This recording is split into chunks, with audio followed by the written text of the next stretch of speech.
But for now, North Korea is warning of war, saying it'll attack South Korea if its neighbor takes part in fresh UN sanctions.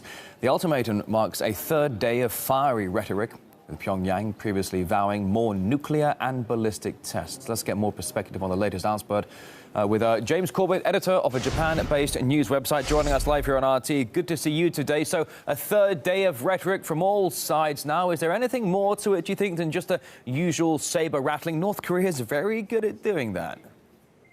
They are indeed, aren't they? And it almost seems like it's working on a schedule now, as you might be able to remember that it was about 3 years ago that there was a similar missile test that caused a similar round of panic, and it was about 3 years before that that there was a similar test. So it almost seems to be working to a schedule. And one is tempted to throw up one's hands and say that this is just history repeating, here we go again.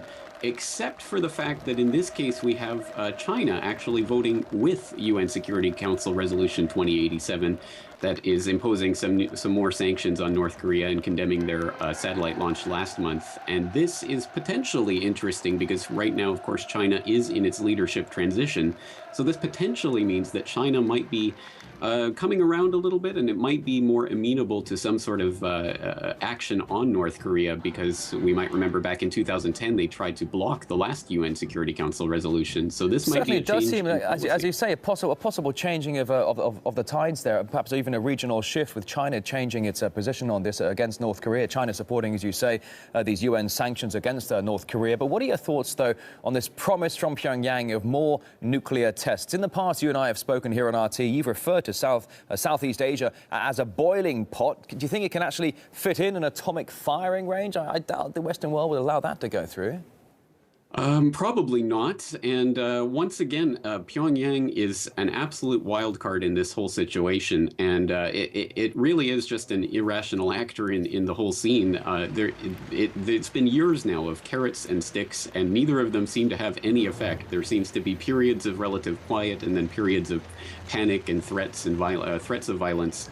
And so far that has failed to materialize into very much on the Korean Peninsula. But of course, it's always possible that some sort of some incident could come out of this. I don't think anyone, even the North Koreans, really want to see that. But I think it is a way of keeping focus on the region and keeping people coming back to the table with North Korea. But I don't think North Korea is ultimately going to be the actor that will have to be involved for a solution to this. I think this is going to have to involve China at some point, because they are the ones that are keeping North Korea on an economic leash and a lifeline right now. So China certainly could be one of the bigger, slightly less visible players in this big old argument that goes on back and forth, for example, between Washington and Pyongyang. You talk about the carrot and stick maneuver. We've seen that over sanctions, also over aid as well, going into North Korea for years and years and years.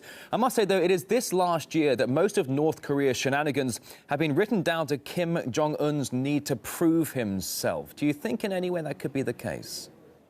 It certainly can. I can see this as a period where he's trying to establish his rule over North Korea, and it could be that type of rhetoric. And we even saw a bizarre move last month where I think Pyongyang was attempting to float the idea that they were open to talks with South Korea on the idea of reunification, and now suddenly they're turning around and threatening nuclear violence. So again, it's just a complete wild card. But it's interesting to note that the president-elect of South Korea, who was just recently voted in, is now saying that she is still willing to go ahead with the idea of talks with Pyongyang, and is still willing to continue with emergency aid to North Korea. So again, it looks like a lot of people are still willing to come to the table with North Korea. It's just a question of whether or not that will ever amount to anything. Right, Japan-based journalist James Corbett. Thank you.